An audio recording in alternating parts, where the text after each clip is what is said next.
I'm in Millersburg, Kentucky, at the town square, or at least park now, where I spent the night because it was so rainy. I stopped at around 5 o'clock driving. So we can look at some of the buildings that are still around this park. Some of them not restored, some of them a little bit restored. But the hope and the potential is still there. Some people live in these upstairs. Some are apparently businesses, although they don't look very active. We'll take a close look at some of these in a moment. Probably a business now, it's just trashed out. Imagine when this storefront and this series of businesses were the core of this town and were vibrant, and the owners would already be up and working by now.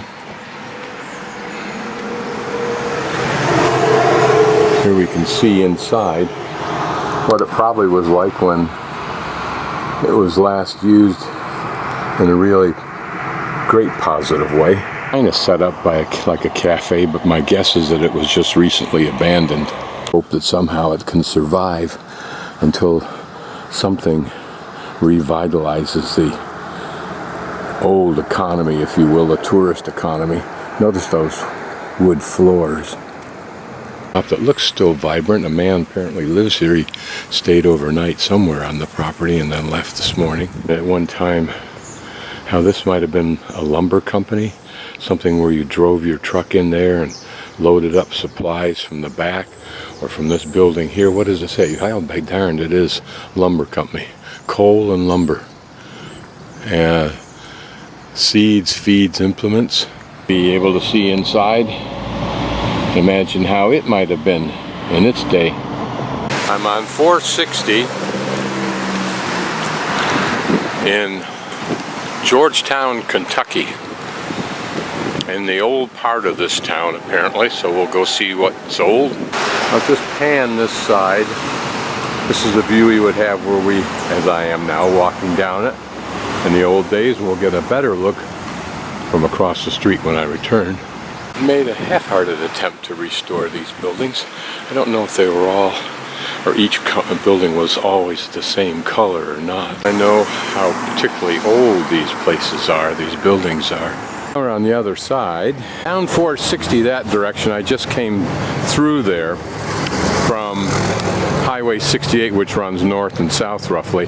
That's where the huge sophisticated horse farms are, which is a nice way of putting those incredibly elegant, well-designed, well-coiffed, well-maintained, huge, wealthy people's facilities for horses.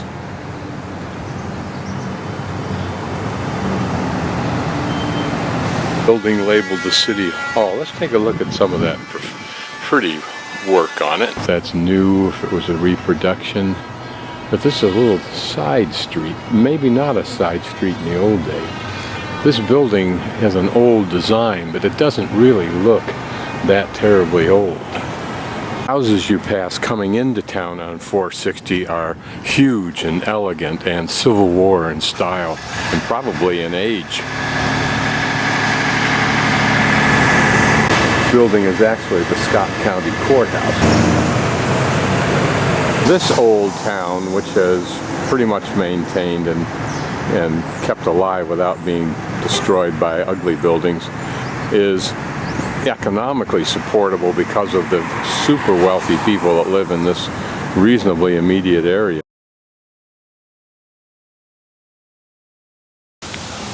Here in a huge cemetery in Kentucky, we're about to visit the Daniel Boone gravesite. I thought I had missed it using my best pre-trip analysis and research. I had gone to the town of Frankfort, which is a very historical town, but an absolute quagmire of one-way and misaligned streets. But in front of many of the large homes are large brass plaques describing who had it built. The private jet screams overhead, and the horn of a railroad train sounds. This is the gravesite of Daniel Boone and I believe his wife.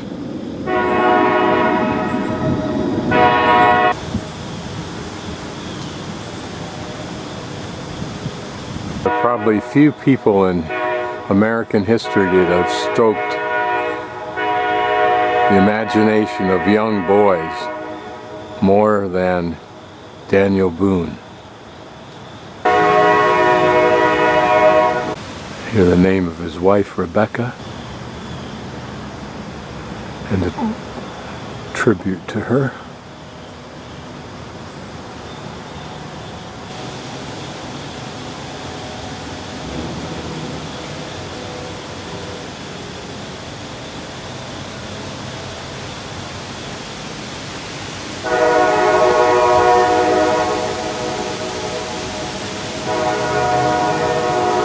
Curious a phenomenon it is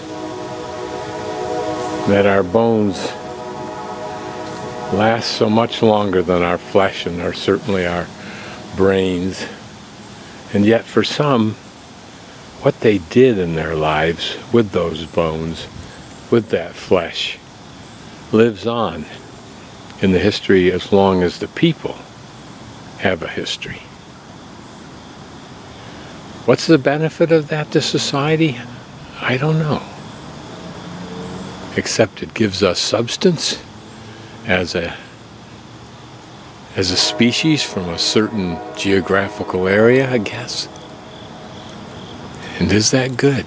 It's beautifully fitting that his gravesite, in particular, this circular space that we're looking at, is surrounded or rimmed by these huge trees and this rough rock wall.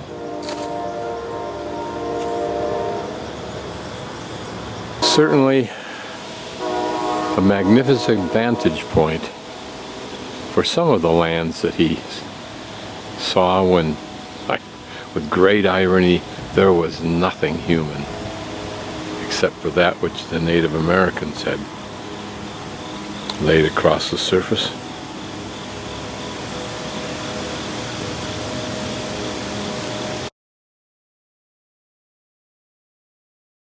How old would this tree be? Would it have been alive when he was alive? A man who's probably 20 feet away from the rim of Daniel's gravesite, buried in 2004. Not that terribly old either. Again, same distance away, you can see the rim of Daniel's site there. Can't even read the inscription on this one. Lovely tribute. It is meet that the hills that cave him shall take him unto themselves again. He had the mind of a sage, the soul of an artist, the heart of a child. He was loved. He was a gentleman. Admiral David Watson Taylor.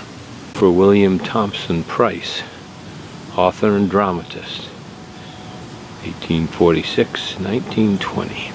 Interesting nearby is this small section with a few graves, maybe 20, but well cordoned off from the hordes by this wrought iron fence.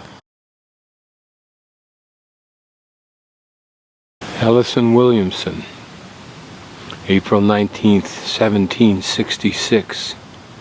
August 11, 1850.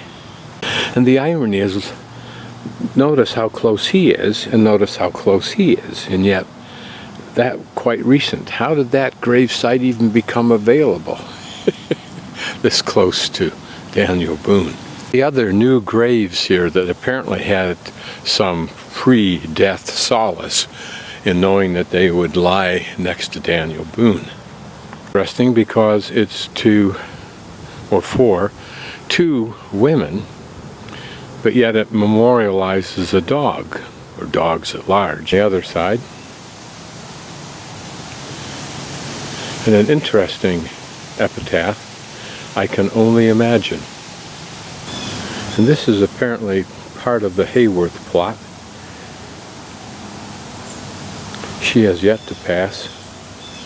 But here another from World War II, James Haworth. Here her husband yet to pass. Interesting. There is his main, or their main stone, but this is his military stone. Some graves that are much older than those.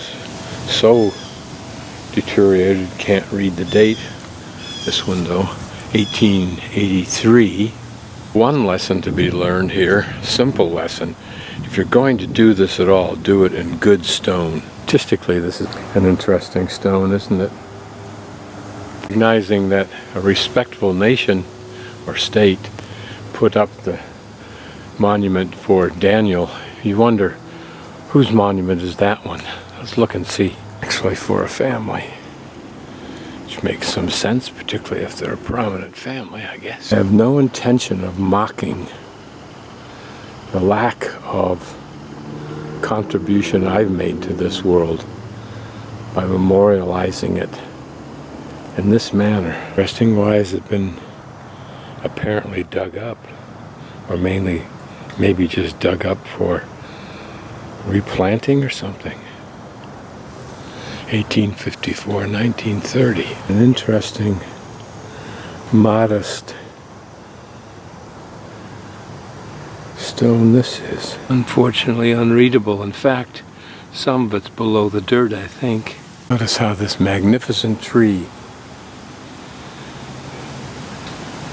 and perhaps somewhat fed by the people underneath it, is now dislodging the surrounding stones. Here are the infant children of Robert B. and Mary W. Franklin.